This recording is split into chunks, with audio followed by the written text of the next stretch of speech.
Hello, fabulous Sagittarius. Welcome to your horoscope for the month of January 2016. Love focus. I am your astrologer, Nadiya Shah. Thank you for being here, and a very big happy new year to everyone out there. Love this month should be an adventure. Now, it does look like in the early part of the month, you have a supreme blessing with you where it comes to love, and that is the goddess of love moving through your sign. This is very good for a whole lot of reasons. It's good for a makeover, of course.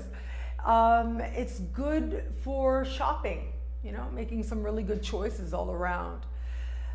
Shopping for cosmetics, for jewelry, for clothing especially. And also things like skincare products, pampering products. However, Mercury is retrograde right now as well. So Mercury right now is retrograde in a part of the sky that has to do with spending money and making money. And so when you think about it, right, goddess of love and pleasure is about more, right? It's about full enjoyment. And then you have this very practical, another side that's coming forward and saying, okay, but think about it. Just think about it. Does this matter, right? Can you afford it? These are the types of things that might be getting a little bit in the way. But it's one thing to go shopping, right? It is another thing to love. And they like to say, love is free, right? Love don't cost a thing, as they say, right? But sometimes it actually can. Love can ask for your resources, it can ask for your time, it can ask for your energy to the point of exhaustion. It can ask you to care beyond what you thought you could. So love is not necessarily something that is given for free or received for free. It does involve energy and an energy exchange. And sometimes it can feel like one person is giving more than the other is getting. And sometimes like both people feel that way in a particular bond. This month, Venus, yes, is in your sign, but there are a few moments that say, hold back a little bit. A few moments that say, think about what that will mean before you say that. A few moments that have you thinking about things, maybe not so clearly. Thinking about how it is that you can go about to do what you need to do without necessarily thinking about the larger consequences. But here's the thing, this month in particular, it is when you think about the big picture. It is when you're able to exercise some restraint, to understand that there's a time and a place for everything and anything, that you are able to make the most gains in the context of love. So we have got Venus in your sign. This is huge where it comes to love, happens about once a year. And like I said, it's a time when you tend to be more interested in things having to do with beauty, but also your charm and your own unique beauty is able to come forward that much more easily. And Venus in your sign is just very textbook for being more attractive. Like people just find you more attractive. They are attracted to you. And so that also can be part of motivating, it's a cycle, right? People are drawn to you, so you want to feel even better, and you want to feel like you're looking the best that you can look. People are drawn to you, you're seeing your beauty, you're experimenting with it, and it can go very much hand in hand. Venus will be doing some interesting things while she's moving through your sign. One of those things is she will be speaking with Neptune and meeting Saturn in the sky. So the fact that, pretty early on as she moves into your sign, and in this month, in the earlier part of the month, Speaking with Neptune, now that is a type of conversation that astrologers call a square. And it is this type of conversation that ultimately can create a bit of a disconnect. And there's some sort of very personal ways that this can be realized and some literal ways. So some personal ways is acknowledging disappointments in the past where it comes to love, or behaving in ways that make you realize that, okay, wait a minute, I am acting from previous disappointments instead of seeing things for what they actually are right now. So that's part of it. Another part of this also, though, I will say is, Venus speaking like this with Neptune, as much as I want to tell you, like, get that makeover, do all that stuff, we've got Mercury retrograde, and then this conversation, it says that, what you think you're going to get is probably going to end up being really different. So be mindful of that. Don't go for anything too permanent, okay? And that's more on the cosmetic level as well. But also on a more intimate level. You meet somebody, and what you think you are getting, the reality might actually be very different. And all kinds of emotions and mixed feelings can come to the surface. Then Venus meets Saturn. And this is a reality moment, if you will. This is being very honest with yourself about where you are in love and why and how you feel about it.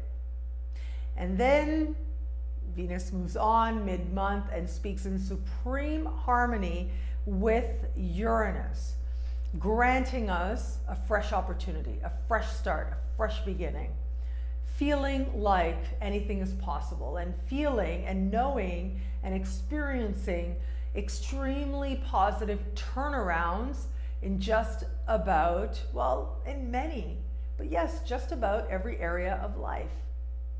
And you add to this mix, right, on top of this, your ruling planet, Jupiter, will be standing still early in the month and will begin to go retrograde when these earlier things are taking place, if you will, between Venus and Neptune and Venus and Saturn.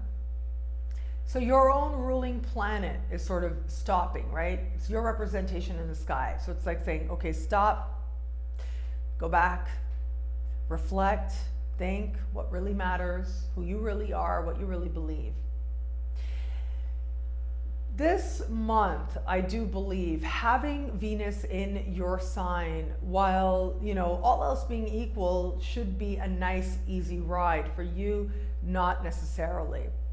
And you add to that the full moon happening late in the month, and it is happening in fellow fire sign Leo, speaking in supreme harmony with Saturn in your sign.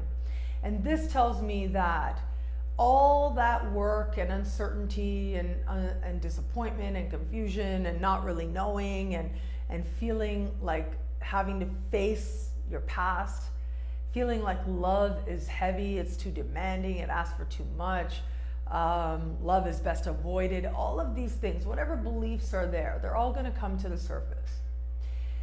And it is going to be towards the end of the month with this full moon speaking in supreme harmony with Saturn in your sign when I think the payoff is going to come. So this is going to be that moment. This is going to be that time when you realize, when you see, when it becomes apparent that there are advantages to wanting to do things and wanting to experience love that is stable and steady and secure. There are advantages to being honest with yourself about facing what was and still being brave and optimistic and moving into your future. Those of you who are in an established bond, I feel as I look at this that there might be some stuff that needs to be worked out there, especially early in the month. So whether it is needing to talk, sharing feelings, sharing what's happening in your heart, where you want to go, what you want to do. All of that is part of the picture as we look at what is taking place. Also, with this particular conversations in light of being in an established bond. And especially with Venus meeting Saturn, look, all of us are going to be having that moment of clarity, that moment of realization, that moment that makes us say, okay, this is the reality of what I have. Is it okay? Does it work for me? Being so honest and bare with yourself that you can't help but admit what is working, what isn't, and where it is maybe that you do not feel fulfilled. So a lack of fulfillment, if it's been there, it will come very much to the surface for those already in a bond. But as I said, mid-month, the energy really starts to shift. And this is the breakthrough. And I think a lot of Sagittarius out there are going to realize that that breakthrough might not necessarily be about another person, but about yourself, about themselves. And so it is about you understanding your own self and love, your own expectations, the disappointments, why did they happen, right? The honesty in love isn't necessarily about anyone other than you.